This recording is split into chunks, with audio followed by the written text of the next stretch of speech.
Okay, hey, so I am re-recording this video on the ingredients for everything. I use, this is my mother-in-law's recipe, Mama Gloria, Mama G, and I doctored it up a bit and changed some things. So I use boneless, skinless chicken thighs. A lot of people use boned-in chicken, but I use boneless, skinless because it cooks faster and I also don't want to have to deal with the bones in my meal. I generally use Madras curry.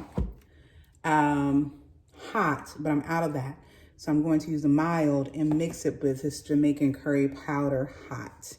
But I prefer Madras curry. My next ingredient, and I do have a little bit of the hot here, so, you know, there's that. I prefer to use Himalayan salt, but you can also use sea salt, so that's up to you. Olive oil. And this is allspice. It's a whole berries. And generally, we pound it in a mortar and pestle. But as you see, I cannot find the, is it the pestle? I don't know. So I will be grinding it in the coffee grinder. And then a finger size bit of ginger. And I think that's everything you need to know as far as ingredients are concerned. Great. Okay, so the next important step is the process of cleaning the chicken. So my mother-in-law always put the chicken in a silver bowl like this in water. And you can cut this on a cutting board, but I don't because it takes too much time. And I would say then cut the thigh, you see this chicken thigh here, into maybe 2-inch pieces. Just do it like that. Cut it again. You can do it smaller depending on what the final look you want. It's really up to you.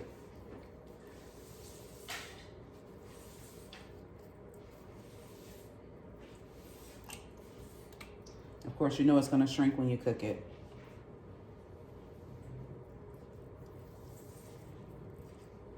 There. All right, and the most important step here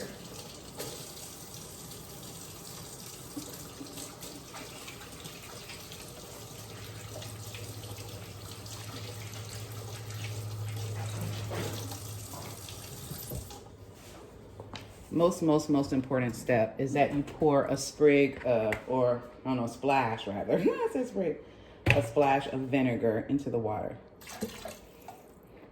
And I generally let it sit for, it could be anywhere from 5 to 15 minutes. It doesn't really matter. And I think this is traditional, you know, from Jamaica when they were just trying to make sure everything was clean back in the day because they may have not had the same kind of refrigeration, but I always do it. So I think 5 minutes is enough. And you can see, I'm not sure if you can see the chicken in there cut into the pieces. Alrighty? All right, you should be able to see in here pretty well. The light's off on the stove, I don't know why, but the next thing we do is, I always use a cast iron pot. This is a Le Creuset pot. I use a cast iron pot, but this one's covered, of course, with ceramic. But cast iron, I think, or stainless steel works best. Stainless steel can be sometimes it sticks to the bottom, so be careful with that. But this is the pot I use for my curry chicken. So I pour, and I don't even know how to tell you this, but I pour enough olive oil in to, and as you see, I'm out. I pour enough olive oil in to cover the bottom of the pot. So I'm gonna show that to you. I don't know if you can see what that kind of looks like, right? And there's a reason for this. So I pour the olive oil in, and then I pour the garlic in.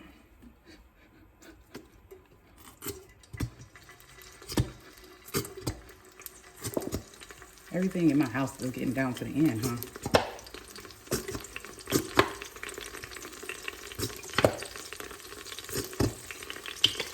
Now, my mother-in-law usually uses a wood or bamboo spoon, but in this case, I'm just gonna use silicone. So as you see, the garlic is cooking. It's on high to medium heat. The reason you're doing this is because you're about to create a paste. Right? So the next thing I'm going to do is, and I'm going to actually try to give you a measurement on this, so I never do this, so please be patient with me. I'm going to start with a 1/4 cup of curry. No, that might be too much. So then let's start with, no, I need it. 1/4 cup of curry. So I'm doing half of a mild. I'm gonna take some of this Jamaican too. And I'm gonna do that as the other half. As you see it. All right. Put some of this as the other half in there. So 1/4 cup. All right, let's see what we get out of that. So, can you see in there? Yeah, okay, good. So what I'm trying to do actually is create a paste. This is the difference in great Jamaican recipes. Jamaican curry chicken recipes. It's the paste. You don't want to pour the curry directly on the chicken. You want to create the paste. Now, my husband's mother is from Jamaica. Her parents are of Indian descent and then of African descent. So she has both sides, which I think influences how you do the curry.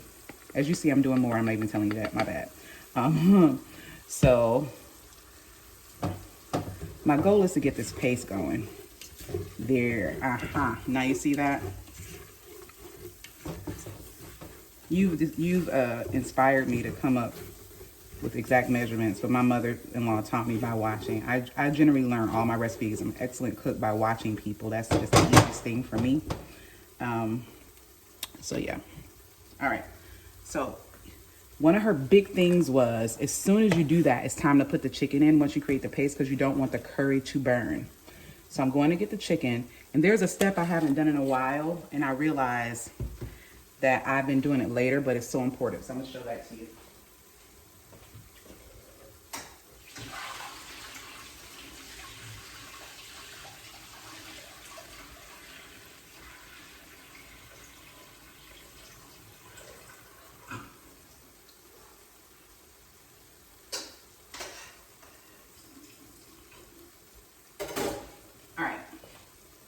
That step is to pour most of the water off of the chicken, but then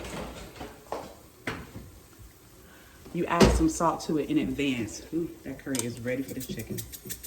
You add some salt to it in advance and stir it a bit, because you don't want to add the seasoning later. I'm a paste kind of girl. The seasoning and the oil and all of your aromatics should go in early. All right, so now you notice I'm putting this in here without any liquid. And the reason I'm doing this is because, as my mother-in-law would say, the chicken springs its own water. And what you don't want later is soup instead of curry. So as you stir it, you see, look at that. The paste begins to coat the chicken. Love it. Isn't that beautiful? All right. So after you fully coated this chicken, now it's more than likely that I am going to add water bit by bit later. And sometimes I even leave a little bit more water in this bowl so that I can, but you know, it's all by feel. So there you go. Coating the chicken, and then I'm gonna cover it.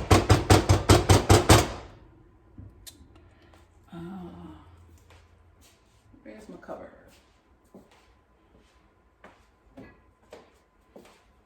So I generally cover it and let it cook for about 25 minutes.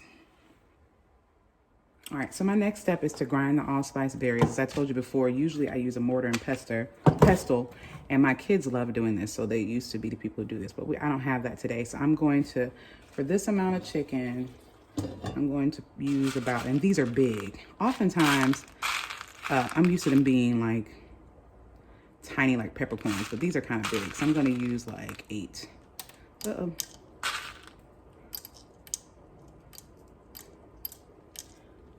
Okay, that's not true.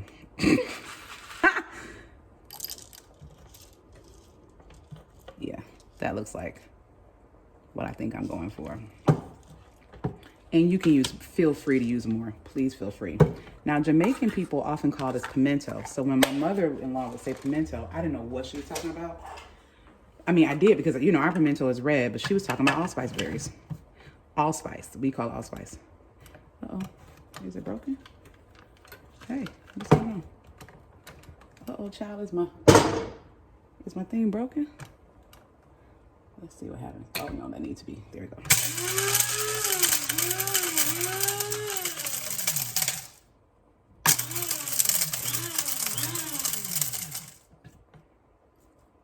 So that thick grind actually works for me, but I'm gonna do a little bit more.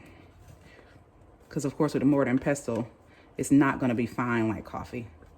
Come on.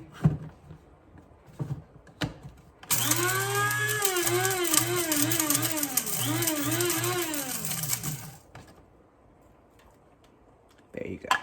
All right, that step's done. Next, I'm about to cut my potatoes, and I'll just show you what they look like after I've cut them. All right, so you can see I've peeled 5 small to medium potatoes, but I wanted to see what they look like. I realized that I didn't talk to you about that, so oops, there and there. And I tend to cut mine like this, and you see I rinsed out the bowl and put some more water in it.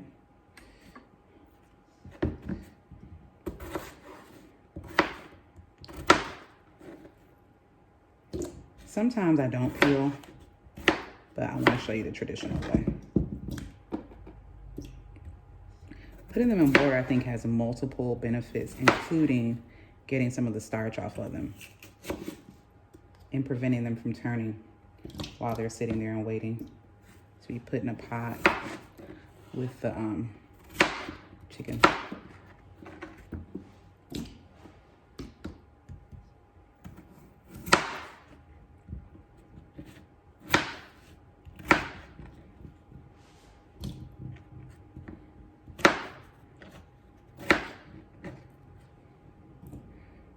All right, so I actually put the timer on for 15 minutes instead of 25, like I said. We're gonna go over really quickly after I chop this last one. Pay attention, Jerry, don't chop your thumb off. And we're gonna go back over to the stove and look at the chicken carefully. I'm gonna stir it a little bit. I actually think I am gonna need 25 minutes. We're just gonna take a look. As you see, it is cooking. And as you see, yes, it has definitely sprung water. It has sprung water, and you're getting a nice little gravy in there. But I'm definitely going to want to, what's the word for it? For this amount of potatoes in here, and I'm not pouring this water from the potato in there. Absolutely not. For this amount of potatoes, I'm probably gonna pour a half a cup of water in there. This looks great. Look at that. That's beautiful. Is half a cup what I mean? Yes, it is. All right, see you in a minute. Actually, it's only 3 minutes left on the timer, so I'm gonna go ahead and do this now. I'm gonna pour the water off of this and put it in there.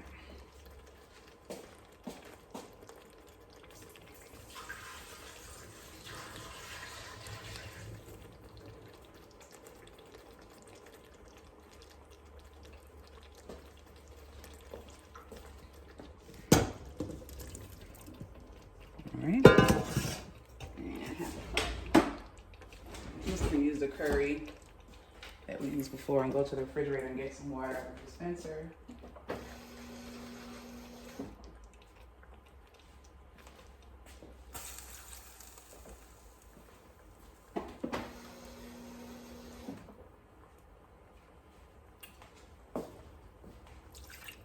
All right. And I'm going to stir this. Sometimes I put the potatoes in too early, which I'm not thinking I'm doing this time because this chicken is cooking well.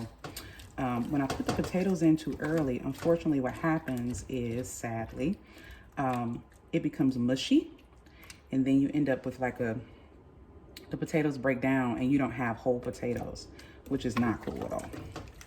So that's stirred very well. I'm gonna come back a couple of minutes to just to stir it again, probably like every 5 minutes. So you see, this is where the eye is. I'm actually gonna turn this up a little bit and cover it. Now, here's a tip. Oftentimes than not, So right now I'm going to cover this because I'm fine with it. But oftentimes and not, if you add water in the beginning or sometimes you realize you have too much water, one of the easiest things to do is to cook it like this. This my mother-in-law often did. She cooked it like this, and this allowed the water to cook down with the top partially open. Alrighty, see you soon. All right, so the timer is about to go off here, and then I'm going to open this up and add the last 2 items to it. It smells really, really good. I'm kind of excited. So let's look at what we got. Wow, that looks wonderful. Absolutely wonderful. Stir that up a little bit. It has wonderful gravy in it. It's gonna be awesome for your peas and rice. Not sure if you're making peas and rice. So these potatoes, I'm going to get a fork to see how they give.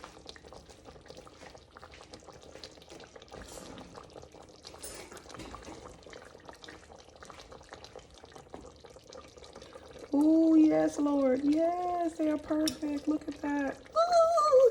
Okay, I'm a little excited. I wasn't expecting them to give like that. So I'm going to go ahead and pour the allspice into the pot.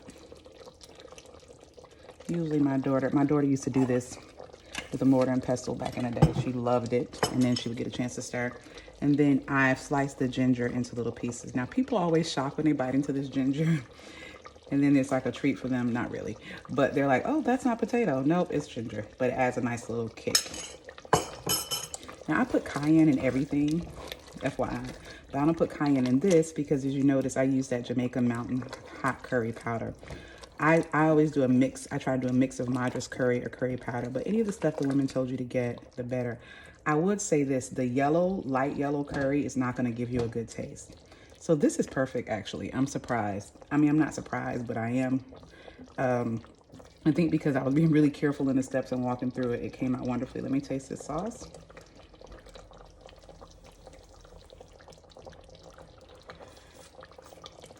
Yeah, it's awesome. I'm excited.